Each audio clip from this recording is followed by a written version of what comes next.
Well, he's a cutie pie. I might put him in Potomac. Okay, yes. Yeah, he can come right on to Potomac. Oh.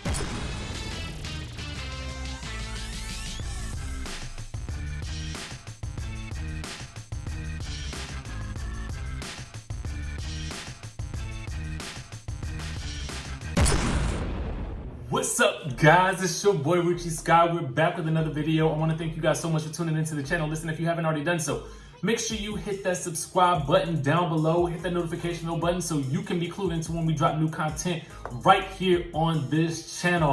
Sky Squad, I want to say thank you guys so much for sticking by me while I was out of town. These past couple of days, been kind of busy. You guys will know exactly why I was out of town tomorrow. If not tonight, you'll figure it out. But you'll know also by tomorrow, because I'll tell you guys all about it and give you behind the scenes scoop on what happened, where I was, why I was there, who else was there. It was an exciting start to the week. But let's get into the news, because the taglines for Real Housewives of Atlanta season 12 have been released thanks to Us Weekly, and we got the inside scoop for you right now. So let's dive right in, okay? So overall, I'm a little bit underwhelmed by these taglines. I'm gonna go ahead and tell you that now, but I do have my favorites, and we are gonna break them down one by one. Okay, so first, and we also got some Kenya Moore news as well coming up, and she's talking about her divorce or possible divorce. It's a lot to unpack, guys, so let's get into all of it. First things first, let's go into Miss Lanithia Leak's new tagline for season 12, and it reads, "I'm on a spiritual journey and still traveling first class." Okay, I mean, I'm here for it. You know, I wanted something else with a little bit more bang from Miss Nene Leakes, because it looks like here she's first on the lineup, and I kind of wanted something with a little bit more punch to it. You know what I'm saying? I feel like she's had taglines in the past that have been like, boom, in your face. But this one seems more like, I don't know. It doesn't seem indicative of the season that we have read so much about from her. So I don't know. You guys let me know down in the comments what you think, if it's appropriate for her, if you guys expected more. Like, what would you have given her tagline if you had been able to choose it for her? So let's move right along. Next, Cynthia Bailey. She says, "The only time I look back is to see how far I've come." Okay, so while I feel like this one is appropriate for Miss Bailey, I just feel like it's kind of cliche and kind of lazy. You know what I'm saying? Like, I kind of wanted her to do something with this whole Cynthia and Mike Hill, this chill situation. I kind of wanted her to do something like that, or even something that related to her engagement for this, like her second, well, I guess this would be her second full marriage. Or was she married to Leon? I'm not sure. But whatever the case may be, I feel like I wanted a little bit more from her, because I kind of just feel like she's gonna have a big role to play this season. But maybe this tagline will be more reflective of the actual season that she has once we get to the end. So you never know. So, I mean, what do you guys think? What would you guys have given her tagline? Let me know down in the comments. Moving right along. Kandi Burruss is next. "Don't check for me unless you got a check for me." Now, this is a tagline right here. This, to me, is so far, hands down, the best tagline, and it is totally appropriate for Kandi Burruss at this point in time. Like, don't check for me unless you got a check for me. Don't even bother looking my way unless you bout them dollars. Run me my money. This is so appropriate because we know Kandi is all about her coin, okay? So to me, again, this one gets it hands down so far. Now, we still have a couple more to go. Eva Marcel, "I'm living my dreams, not above my means." Okay, Miss Eva, I see what we did here. I feel like this is kind of a play on the things that people were talking about with her last season, like with her house and stuff like that, and where she was living. So I get it. I guess it's just so short and sweet and to the point. I'm on the fence about this one. I'm on the fence about it. It doesn't give me goosebumps, but it doesn't necessarily disappoint me altogether. I don't know. What do you guys think? Again, comment down below. I don't know. Okay, let's go to Porsha Williams. The Phoenix has risen, and I'm saying bye ashes. Okay. I'm here for this take on the bye ashy phrase that she famously used during her first season on the show with Kenya Moore when she said bye ashy. I am here for it. And even her hair is reminiscent of how her hair in the promo pics is reminiscent of how her hair was during the season, was it 5 reunion when she first came onto the scene. So I like the callback here. I like the callback in the reference. I feel like that's kind of dope. I'm here for that one.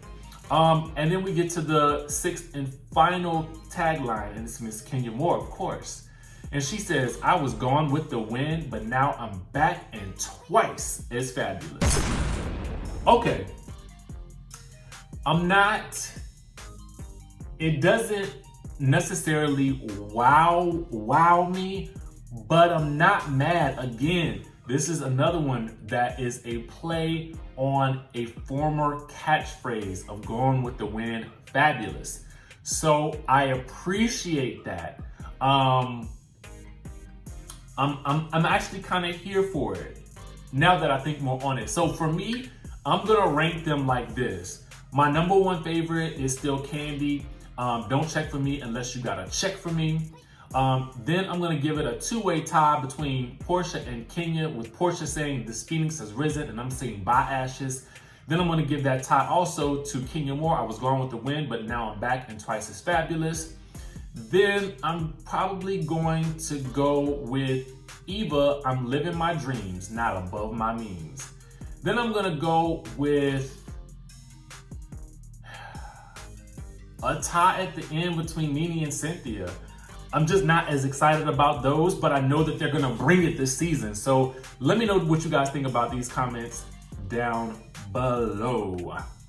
All right, guys, next up, we're gonna be talking about Miss Kenya Moore. She is saying some things about her divorce that are kind of interesting, and I wanna get you guys' opinion on it.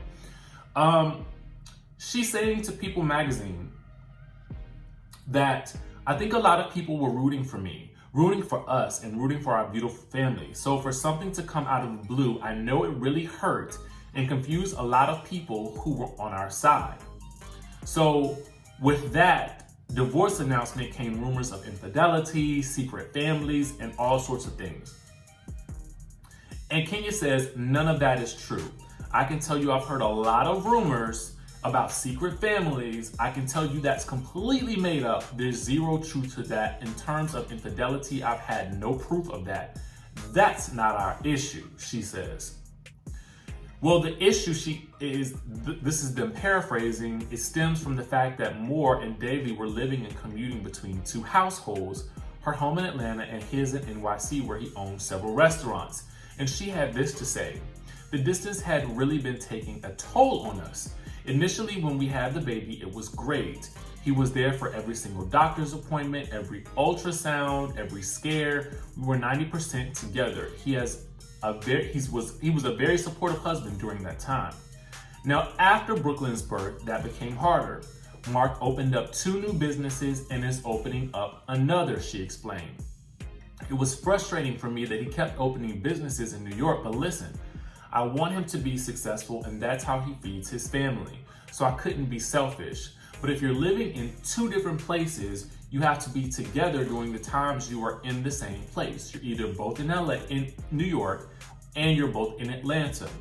And when we'd be in the same place, we weren't always in the same place. So with the business, the distance, and the baby, it just became hard for us to figure it all out. Asked why they didn't just move, Moore says they each liked where we lived and wanted to split our time. A lot of couples do, and they do it successfully, she said. New York and Atlanta, it gave us a full life. There's no other city like New York in the world. I loved our life there. And Mark, he loves Atlanta. He has his own friends here, and it's a family environment where there's a home and a yard for kids to play without the daily anxiety of living in a big city. It was the best of both worlds. She also said that we communicate in different ways. I'm seen as tough on the show because I take up for myself, but in my relationships at home, I am the opposite. I'm not a fighter. I don't want to fight at home. I want to be able to talk. I want to be able to rationally discuss things. And I get to the point where I'll withdraw if it seems too combative or not healthy. If the communication were better and more open and honest, I think we could solve our problems. She went on to tell people that she pushed for them to go to counseling, but he hasn't agreed. So that's something that leaves her a bit frustrated. And then she said counseling could be a big proponent in flushing out issues a couple may have. Then after a considerable amount of time and effort, you can make the decision where you can come together on a common ground and you can still work on the relationship or not. I never got that opportunity. I'm not saying that opportunity may not exist in the future, but I just don't have a complete sense of it's something that he's still willing to do. So for me, it sounds like Kenya is kind of hoping for a reconciliation with Mark. And as someone who, believes in relationships, I would like to think that if these were the issues, then this is something that could definitely be worked out. But we'll still have to see how these things play out during the show, because it'll be interesting to see if he gets confessionals, how he responds to her on camera. I'm ready to see how all of that unfolds. So comment down below and let me know what you guys think. Should they try to get back together? Should they try to go to counseling? I want to know what you guys think down in the comment section below. It's crazy. This new season is looking insane.